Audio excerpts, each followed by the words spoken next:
Hello students, இன்னைக்கு இந்த வீடியோவில் ஸ்டேட் போர்ட் +1 அக்கௌண்டன்சி சப்ஜெக்டில் 3rd லெசன் பார்க்க போகிறோம். Books of prime entry.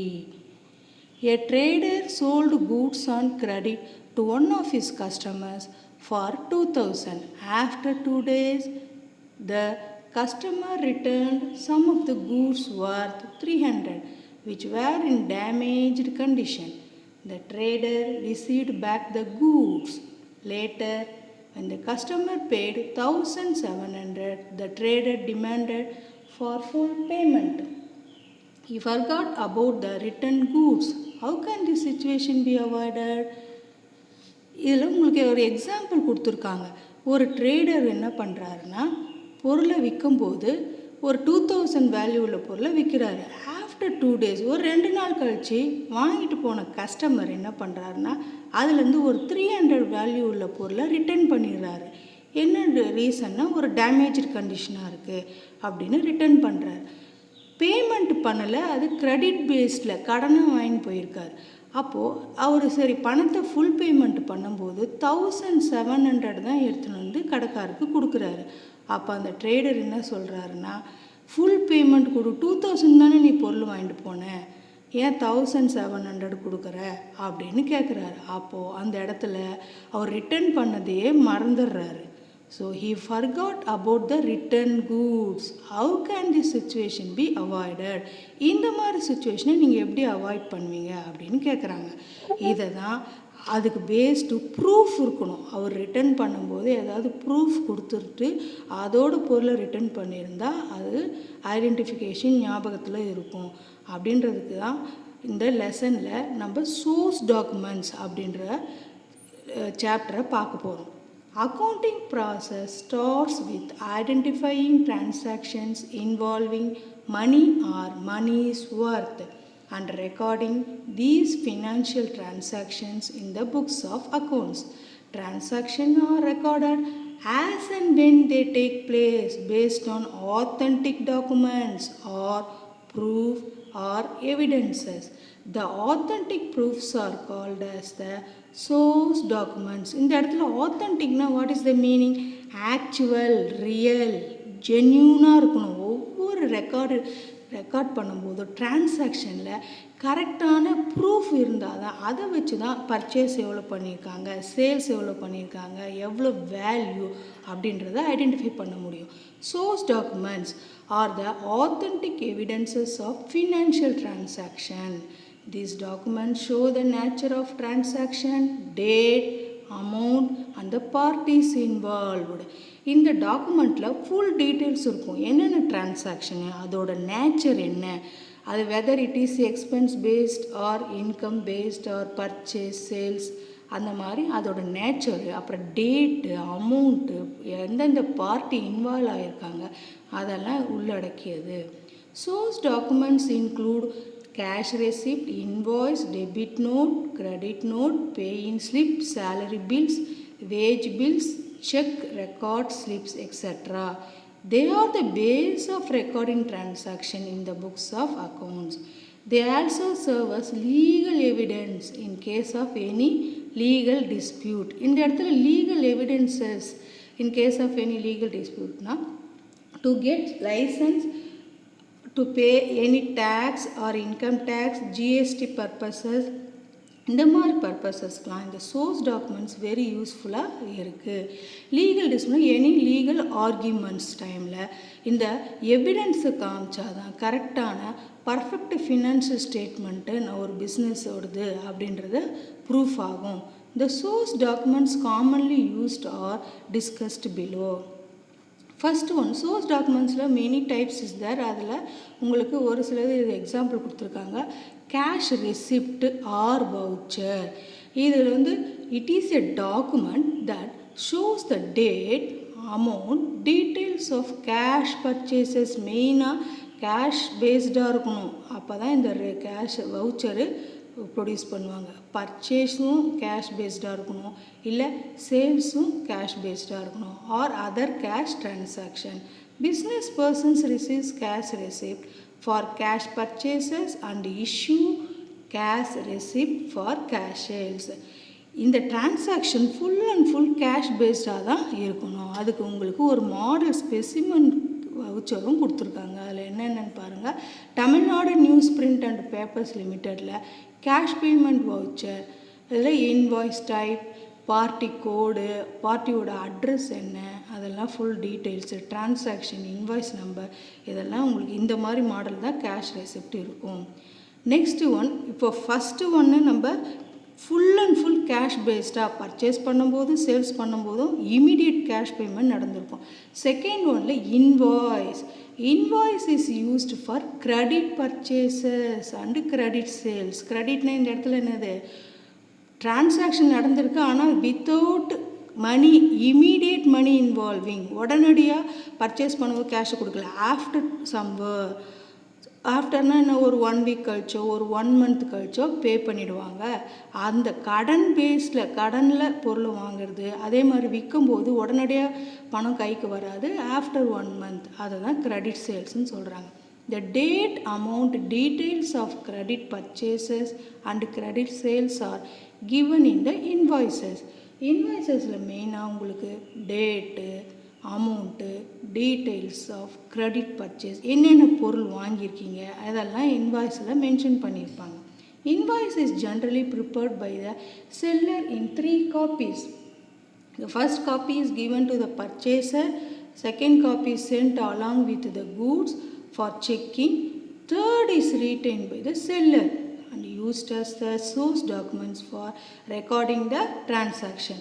Invoice யார் ப்ரிப்பேர் பண்ணுறது, செல்லரால் ப்ரிப்பேர் பண்ணப்படுது. 3 காப்பி. ஃபஸ்ட் காப்பி என்னது, பர்ச்சேசருக்கு கொடுக்குறாங்க. Then along with the goods, second copy goods இருக்குல்ல அந்த மெட்டீரியல் பாக்ஸோடு இருக்கும். தேர்டு ஒன்று செல்லரே வச்சுப்பார் ஃபார் ஐடென்டிஃபிகேஷன்.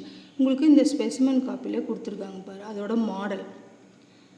தேர்டு வந்து debit note. A buyer may return the goods to the seller in various situations such as when goods are defective or damaged, goods do not meet the specification etc. இப்போ இந்த debit note தான் இப்போ நம்ம lesson ஸ்டார்டிங்லேயே ஒரு example பார்த்தோம் இல்லையா, damaged பொருளை ரிட்டர்ன் பண்ணார், ஆனால் அது வாங்கினவர் என்ன பண்ணிட்டாரு, மறந்துட்டார். அந்த டைமில் அந்த ரிட்டர்ன்டு கூட்ஸ் கூட இந்த டெபிட் நோட்டு ப்ரிப்பேர் பண்ணி கொடுத்துருந்தா it is the proof for returning the goods. அதை தான் இந்த சோர்ஸ் டாக்குமெண்ட்ஸு அந்த மாதிரி சுச்சுவேஷனை கிளியர் பண்ணுறதுக்கு இந்த சோர்ஸ் டாக்குமெண்ட் யூஸ்ஃபுல்லாக இருக்குதுன்னு சொல்கிறாங்க. When goods are returned by a buyer, the buyer prepares a debit note and sends to the seller.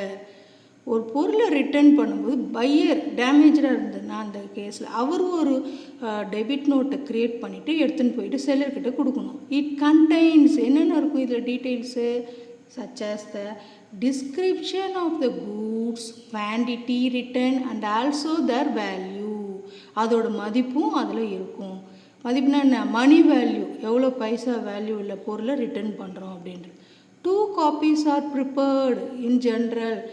1 copy is sent to the seller and another one is retained by the buyer. It is a document issued by a buyer stating the amount owned by the seller. அது மட்டும் இல்லாமல் எவ்வளோ amount அவர் return பண்ணணும் seller அப்படின்றதும் அதில் mention பண்ணியிருக்கோம். A debit note also called as debit memo. அதுக்கும் உங்களுக்கு இதில் ஸ்பெசிமன் காப்பி கொடுத்துருக்காங்க, மாடலு, அதை பார்த்துக்கோங்க. Next credit note, just opposite இது கிரெடிட் நோட். அது டெபிட் நோட்டை பையர் ப்ரிப்பேர் பண்ணி ரிட்டர்ன் பண்ணுறாரு கூட்ஸ் டேமேஜ்னா, இதில் இந்த இடத்துல it is a statement prepared by a seller. இந்த கிரெடிட் நோட்டை யார் ப்ரிப்பேர் பண்ணுறதுனா செல்லர், விற்கிறவரே ப்ரிப்பேர் பண்ணுறார். Who receives back from his customer the goods sold. It contains details such as description of the goods, quantity returned and also their value. It is a document sent by a seller to the buyer stating that a certain amount is owed to the buyer. It is also called as credit memo. இந்த இடத்துல seller prepare பண்ணுறாரு இந்த credit நோட்டை. எந்த டைமில், customer return பண்ணுறாருல goods டேமேஜாக இருக்குன்னு அந்த டைமில் இவர் ஒரு நோட்டு ப்ரிப்பேர் பண்ணி அதில் full details of goods quantity அதோட வேல்யூ அதெல்லாம் ப்ரிப்பேர் பண்ணி பையருக்கு ஒரு காப்பி கொடுத்துட்டு அவர் ஒரு காப்பி வச்சுக்கிறாரு. இதில் அமௌண்ட்டும் பையருக்கு எவ்வளோ ரிட்டர்ன் பண்ணுற டீட்டெயிலும் இருக்குது. It is also called as credit memo. Credit note prepared by the seller, sold goods return by the customer at the time of returning the goods. இதில் ஸ்பெசிமென் காப்பி கொடுத்துருக்காங்க. Date, transaction date, sales order date, அப்புறம் கஸ்டமரோட address, என்ன state, PAN number அதெல்லாம் கொடுத்துருக்காங்க. Pay in slip.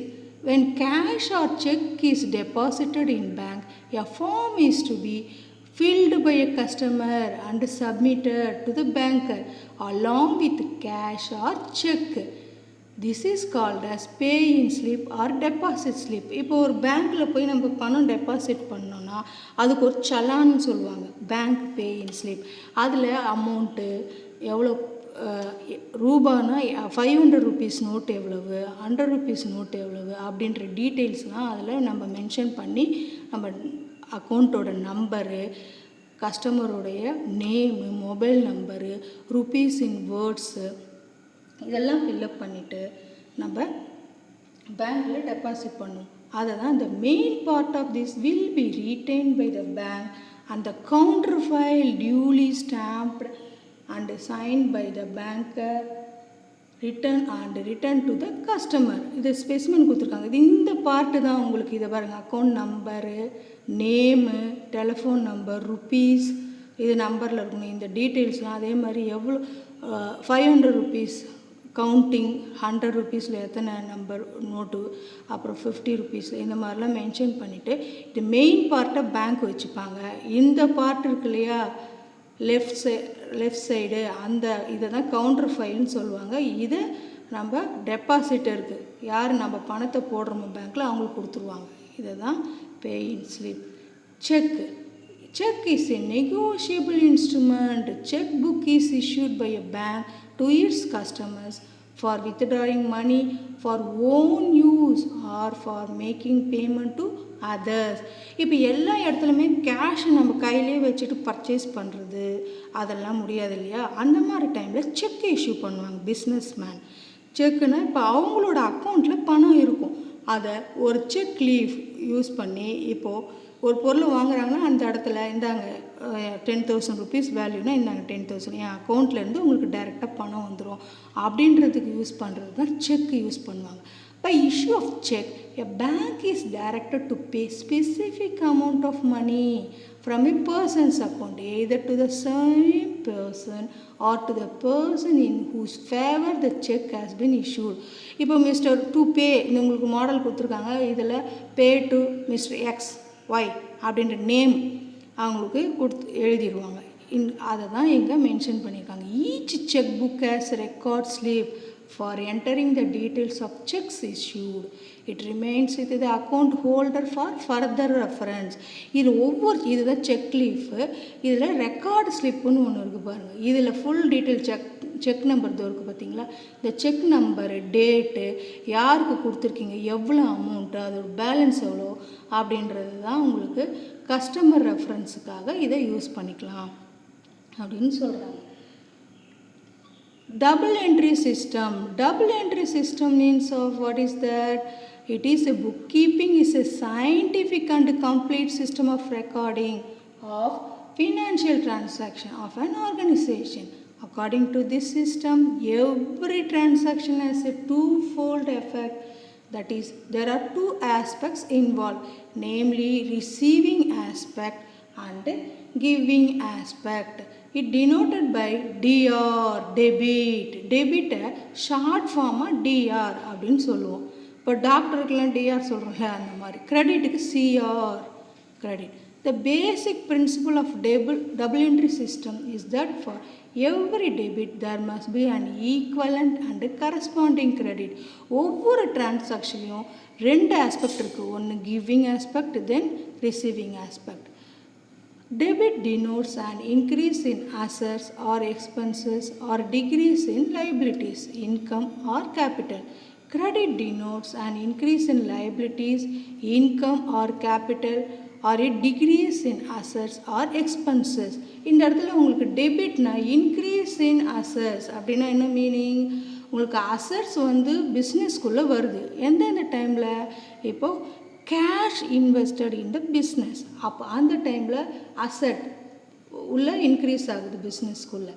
அதே மாதிரி next வந்து decrease in liabilities, paid creditors. அதுக்கு எக்ஸாம்பிள் ஒரு கடன் ஈந்தோருக்கு பணத்தை செட்டில்மெண்ட் பண்ணுறோம். அந்த மாதிரி சுச்சுவேஷனில் லைபிலிட்டிஸ் டிக்ரீஸ் ஆகுது. இதெல்லாம் ஃபர்தராக நம்ம இந்த லெசனில் டீட்டெயிலாக சம்ஸ் மூலமாகவும் பார்ப்போம். இப்போ தேரி தான் இப்போ பார்த்துட்டு இருக்கோம்.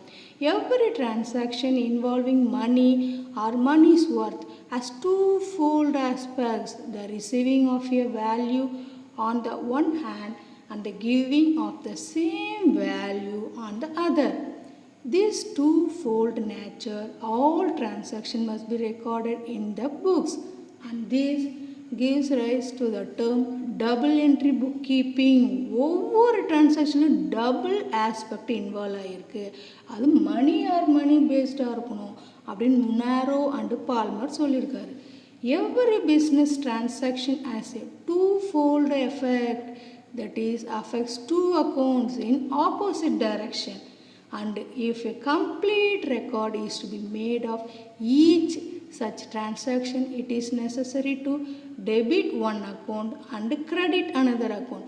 It is this recording of two-fold effect of every transaction that has given to the term double entry according to the J.R. Batley Boy. ஒவ்வொரு டிரான்சாக்ஷனும் டூ அக்கௌண்ட்ஸு இன்வால்வ் ஆகிருக்கணும். அதில் ஆப்போசிட் என்ட்ரி, ஃபார் எக்ஸாம்பிள் உங்களுக்கு இங்கே goods purchased for கேஷ்னு ஒரு transaction. Purchase பண்ணுறாங்க கூட்ஸை, பணத்தை கொடுத்துட்டு immediate cash for rupees 10,000. Purchase account debtor rupees 10,000 to cash account 10,000. இப்போ same value involve ஆகிருக்கு. ஒரு account purchase account debit, cash account credit பண்ணியிருக்கோம். இதில் பர்ச்சேஸுன்றது ரிசீவிங் ஆஸ்பெக்ட், கேஷ்ன்றது கிவிங் ஆஸ்பெக்ட். கேஷை கொடுத்துட்டு தானே ஒரு பொருளை வாங்க முடியும். அதை தான் டபுள் என்ட்ரி, டூ ஆஸ்பெக்ட் ஒவ்வொரு டிரான்சாக்ஷனும் நடக்குது அப்படின்னு சொல்கிறாங்க. Principles of double entry system அப்படின்னா என்னென்னு ஒரு 4 பாயிண்ட்ஸில் உங்களுக்கு கொடுத்துருக்காங்க. In every business transaction there R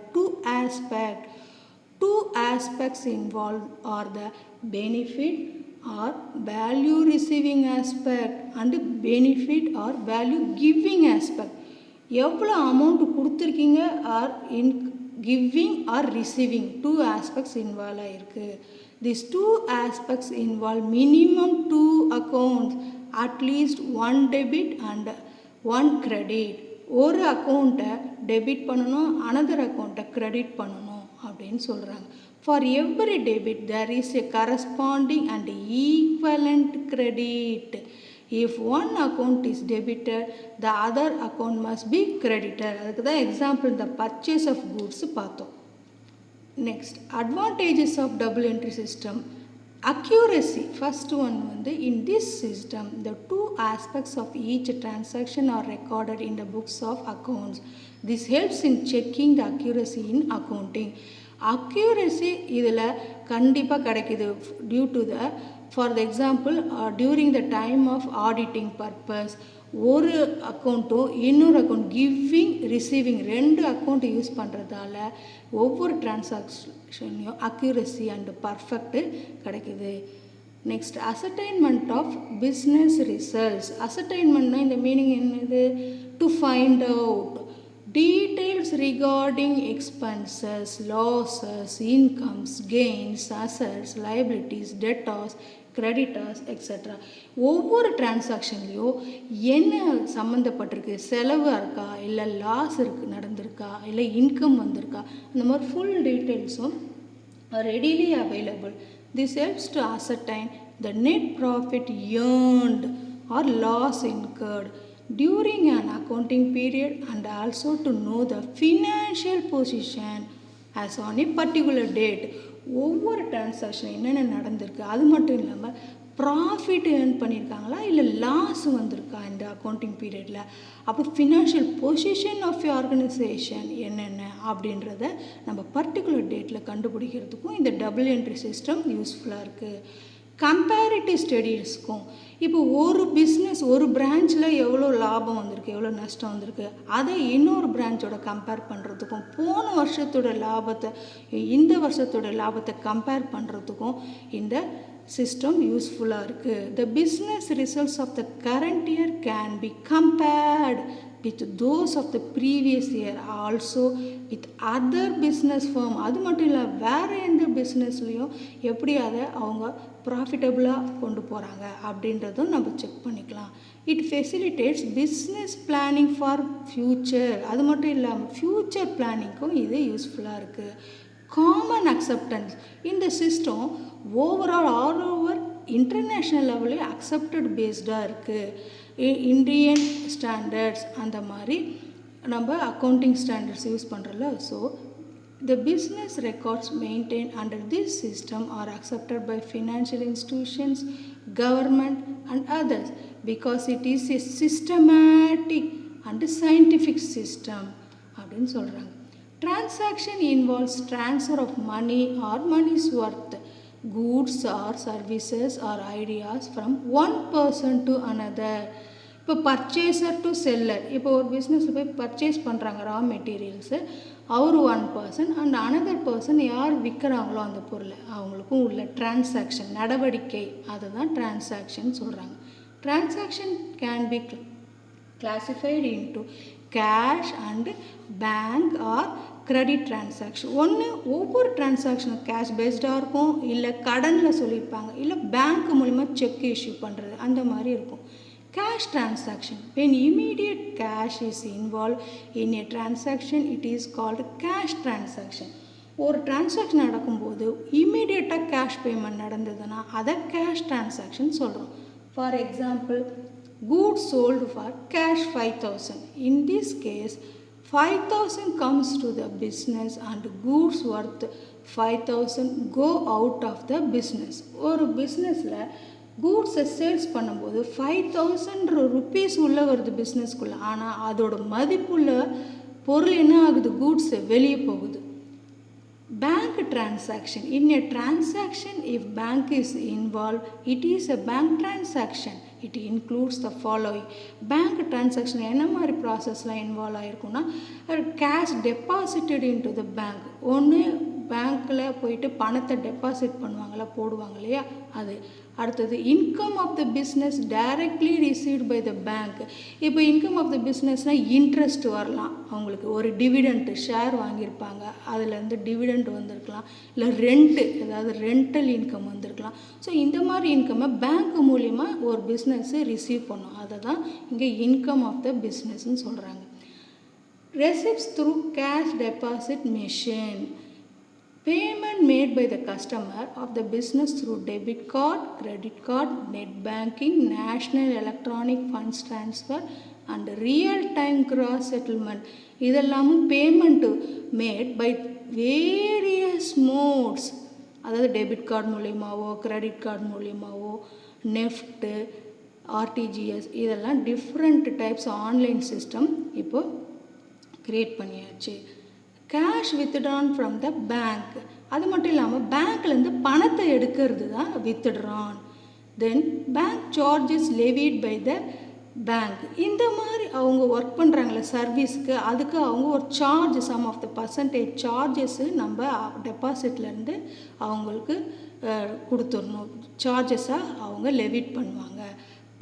payments mat by the bank as per standing instruction. ஒரு சில டைம் பிஸ்னஸ்ஸே என்ன பண்ணுவாங்கன்னா பேங்க்குக்கு இன்ஸ்ட்ரக்ஷன் கொடுத்துருவாங்க, எங்களுக்கு இப்போ எல்ஐசி லைசன்ஸுன்னு வச்சுக்கோங்களேன், அதில் ப்ரீமியம் கரெக்டாக ஒரு 3 months ஒன்ஸோ இல்லை ஒன்ஸ் இன் இயர் அப்படின்ற டைமில் அவங்க ப்ரீமியம் நீங்களே எங்கள் சார்பாக ஆன் பிஹாஃப் ஆஃப் ஆர்கனைசேஷன் கட்டிடுங்க, எங்கள் அக்கௌண்ட்லேருந்து சம் ஆஃப் த அமௌண்ட் ரெகுலராக அப்படின்னு இன்ஸ்ட்ரக்ஷன் கொடுத்துட்டாங்கன்னா பேங்க்கே அந்த ஒர்க்கை பண்ணிடும். Payments made by check, payments made by business through debit card, net banking, NEFT or RTGS. Credit transaction, When settlement is not made by cash or through bank immediately in a transaction, it is called credit transaction. கிரெடிட்னாலே கடனில் உடனடியாக பொருள் காசு கொடுக்காம பொருளை வாங்குறதோ இல்லை விற்கிறதோ அதை தான் கிரெடிட் டிரான்சாக்ஷன் சொல்கிறாங்க. But the amount is to be settle within a specified period. ஆனால் செட்டில்மெண்ட் பண்ணிவிடுவாங்க ஒரு 3 months ஆஃப்டர்வர்ட்ஸ் இல்லை ஒரு 1 month அந்த மாதிரி. அதுக்கு ஒரு எக்ஸாம்பிள் கொடுத்துருக்காங்க. Purchase of goods on credit for 3,000. In this case, goods worth 3,000 come into the business and a liability of creditors rupees 3,000 arises. Goods என்ன வாங்கிட்டாங்க, ஆனால் liability பொறுப்பு 3,000 அரைஸ் ஆயிருக்கு இந்த டிரான்சாக்ஷனில் அப்படின்னு சொல்கிறாங்க. ஓகே ஸ்டூடெண்ட்ஸ், இந்த வீடியோவில் நம்ம 3.4 வரைக்கும் பார்த்துருக்கோம். நெக்ஸ்ட் வீடியோவில் 3.5 வந்து கண்டினியூ பண்ணுவோம். இந்த வீடியோ உங்களுக்கு பிடிச்சிருந்தா லைக், ஷேர், சப்ஸ்கிரைப் பண்ணுங்கள். தேங்க்யூ. ஹலோ ஸ்டூடெண்ட்ஸ், இன்றைக்கி